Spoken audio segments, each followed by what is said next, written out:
Hello everyone, welcome to CBSE made easy. मैं हूं सुभाष और आज मैं आपके लिए लेकर आया हूं बहुत ही इंपॉर्टेंट अपडेट जो कि सीबीएसई के द्वारा जारी किया गया है। ये देखिए, ये वीडियो क्लास 9 से लेकर क्लास 10 क्लास 12 वालों के लिए सभी के लिए इंपॉर्टेंट है, क्योंकि यहाँ सिलेबस के बारे में बताया गया और आपका एग्जाम पैटर्न और आपका असेसमेंट कैसे होगा उसके बारे में बताया गया है। तो चैनल को तो वीडियो को बिल्कुल भी स्किप नहीं करना है, आपको शुरू से लेकर लास्ट तक इस वीडियो को देखना है। और हाँ, अगर आप इस चैनल पर नए हैं तो चैनल को जल्द से जल्द सब्सक्राइब कर लीजिए और बेल आइकन को भी प्रेस करना बिल्कुल भी नहीं भूलिएगा। तो चलिए वीडियो को शुरू करते हैं। देखिए, सीबीएसई ने 20/5/2022 को ये नोटिफिकेशन जारी किया, मतलब ये सर्कुलर जारी किया। यहाँ पर देखिए, यहाँ पर क्या बात की गई है।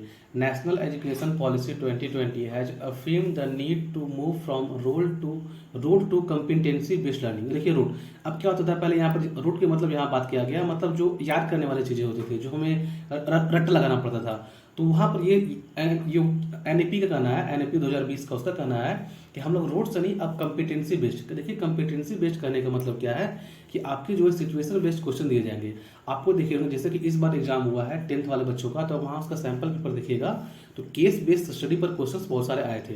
वहाँ पर क्या है, तो देखिए 2 से करीब शायद 10 या 12 मार्क्स के क्वेश्चन वहाँ से आए थे सब सब्जेक्ट में। तो आप वहाँ से उनका सैंपल पेपर लेकर देख सकते हैं। तो उसमें क्या फोकस किया गया था कि बच्चों को एक सिचुएशन दे दिया गया था और मैथमेटिकल सोशल चाहे साइंस था उसका हेल्प लेकर उसका सोल्यूशन निकालना था। तो इस पर बहुत ज़्यादा फोकस किया गया है। और देखिए क्या क्या बोला गया है, this will equip the learner with key competencies to meet the challenges of the 21st century productively. देखिए ये सब ठीक है, आप इसको बिल्कुल पढ़ लीजिएगा। देखिए, मैं ये जो इंपॉर्टेंट जो है उसको मैं यहाँ पर डिस्कस करता हूँ। देखिए, the change of class 9 to 12 2022 से 2023 internal exam board examination are as dated. देखिए, सबसे पहले क्या है, तो सबसे पहले थ्योरी की यहाँ पर बात की गई है। देखिए, तो 2000 सबसे पहले यहाँ पर है क्लास 9 से लेकर 10 के बारे में। तो 2021 और 2022 के बारे में जो पहले पैटर्न था उसके बारे में बात की गई है। तो यहाँ पर देखिए गया सर्कुलर नंबर एकेडमिक 51 से 2021 डेटेड, ये जो उस टाइम वहाँ पर सर्कुलर रिलीज हुआ था उसके बारे में जानकारी दिया गया था। तो देखिए उसमें क्या क्या था, उसमें इन्होंने बताया था कि पहले क्या था, जो लास्ट ईयर था 2021 का, उसने बोला था कि टर्म 1 और टर्म 2 होगा। और जो भी टर्म 1 तो बिल्कुल भी एमसीक्यू क्वेश्चन था, और उसमें से क्या था 30% क्वेश्चन क्या थे एमसीक्यू बेस्ड थे, और या फिर कहें कि कॉम्पिटेंसी बेस्ड थे। जो मैंने बताया कि एक आपको सिचुएशन दे दिया जाएगा और उसके आधार पर आपको उसको सोल्यूशन निकालना होता था। टर्म 2 में क्या हुआ, इन्होंने थोड़ा सा बदलाव किया। उसमें क्या था कि एमसीक्यू के नंबर ऑफ क्वेश्चंस कम कर दिए और केस और थोड़ा सा जो बुक वाले से क्वेश्चंस उसमें से ज़्यादा देने लगे। Case based, situation based, open ended, short answer questions, ये सब दे दिए। तो इस बार एग्जाम हुआ है तो आप उनका सैंपल पेपर लेके आप और भी वहाँ पर देख सकते हैं कैसा था। लेकिन देखिए इस बार बिल्कुल आपका चेंज हो चुका है, जहाँ पर देखिए, और सीबीएसई ने सिलेबस भी यहाँ पर जारी किया था कि सिलेबस आपका 30% रिड्यूस हो गया है। अगर आपने उस वीडियो को नहीं देखा है तो वीडियो आपको डिस्क्रिप्शन लिंक में मिल जाएगा, आप वहाँ से इस वीडियो को देख लीजिएगा कि आपको कौन कौन सा पोर्सन पढ़ना है, कौन कौन सा पोर्सन नहीं पढ़ना है। वहाँ पर आपको पूरा डिटेल्ड तरीके में बताया गया है। चलिए यहाँ पर देखिए बात करते हैं। इसमें क्या बोला है, competency based question would be minimum 40%। देखिए, आपके केस बेस्ड जो क्वेश्चंस होंगे वो करीब आपका 40% उसकी वेटेज होगी। This can be in the form of MCQ, वो या तो एमसीक्यू के फॉर्म में हो सकते हैं, केस बेस्ड क्वेश्चन हो सकते हैं, या फिर सोर्स बेस्ड इंटीग्रेटेड क्वेश्चंस और एनी अदर टाइप क्वेश्चंस। देखिए ये सबसे इंपॉर्टेंट है, any other type of question. Any other type का मतलब क्या होता है, अब आपको बुक से पढ़ना है कि कहाँ से पढ़ना ये पता ही नहीं है। ये तो सही नहीं बोला कि कॉम्पिटेंसी बेस्ड, ये तो थोड़ा सैंपल पेपर मिल जाता है, लेकिन एनी अदर टाइप इसका कोई मतलब पता ही नहीं चल रहा है कि मैं पढ़ना क्या है।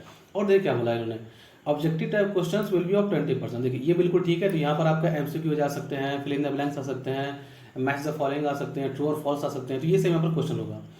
रिमेनिंग देखिए, अब यहाँ 40 और 20 कितना हो गया आपका 60%। Remaining 40% short answer long questions as per existing pattern. तो देखिए जो अभी पैटर्न पहले से जो चलता आ रहा था उस पर क्या है 40% से आपके दिए जाएंगे। तो आप देख सकते हैं 100% में से 40% जो क्वेश्चंस है वही आपको जो है बुक से दिया जाएगा, या फिर आपके जो है जो भी आपका इंपॉर्टेंट जो भी सब्जेक्ट्स आप पढ़ते हैं बुक से वो दिया जाएगा।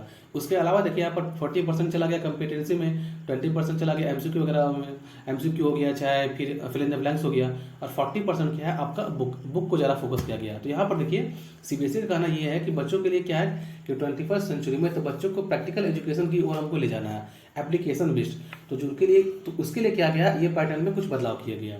अब देखिए यहाँ पर बात कर लेते हैं हम लोग, और यहाँ पर देखिए नंबर्स के वेटेज कैसे होगी। तो देखिए इंटरनल असेसमेंट नो चेंजेस, जो पहले था वही आप करिएगा, और 20 और 80 मार्क्स करेगा। 20 मार्क्स क्या होगा इंटरनल असेसमेंट के लिए आपको दिया जाएगा, और 18 नंबर का क्या होगा आपका एग्जाम होगा जो कि एनुअल होगा। अब यहाँ पर कोई भी टर्म 1 टर्म 2 तो होना नहीं है आपका, आपका पूरा का पूरा एक सिंगल एग्जाम होगा मार्च में, और उसी के आधार पर आपका इवैल्यूएशन किया जाएगा।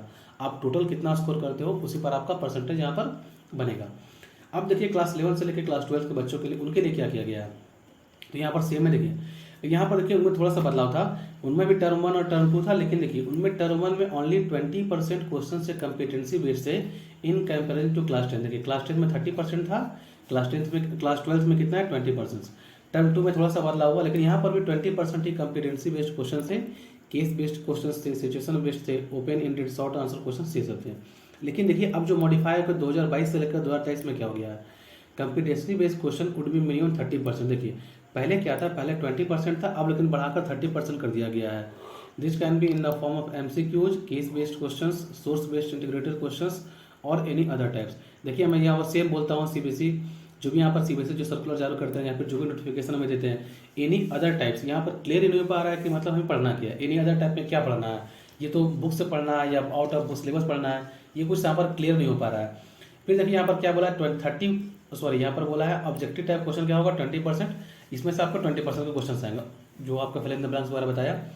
रिमेनिंग 50% देखिए अब यहाँ पर क्लास 10th वालों के लिए आप देखिए 9-10 का 40% यहाँ पर था आपका क्या था, ये के मतलब जो बुक्स आने वाला था। लेकिन यहाँ पर देखिए क्लास 12th और 11th के लिए क्या है कि 50% क्वेश्चंस क्या है, आपको सिलेबस जो होगा या फिर आपके कॉन्सेप्ट बेस्ड क्वेश्चंस होंगे जो कि आप बुक में पढ़ते हो, तो आपको वहाँ पर बहुत ज़्यादा फोकस किया गया। तो यहाँ पर देखिए क्लास 12th वालों के लिए तो मैं तो बोलूँगा कि 11th-12th के लिए बहुत अच्छा चीज़ यहाँ पर है कि 50% बुक्स है, अप्रोक्स के तो 70% यहाँ पर बुक्स है, और 30% क्या है कम्पिटेंसी बेस्ड क्वेश्चन है, जो कि बिल्कुल अच्छा है मेरे हिसाब से।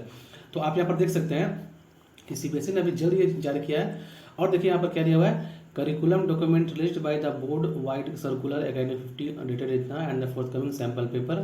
ठीक है, देखिए इस सैम्पल पेपर के बारे में बात की गई है, तो सैम्पल पेपर के थ्रू आपको बताया भी जाएगा कि यहाँ पर किस तरीके से, देखिए शायद इन्होंने यहाँ पर अपडेट किया, तो देखिए अब मैं इस पर सेपरेट वीडियो बना दूंगा, तो आप उसको भी देख लीजिएगा कि सैम्पल पेपर के थ्रू आपको यहाँ पर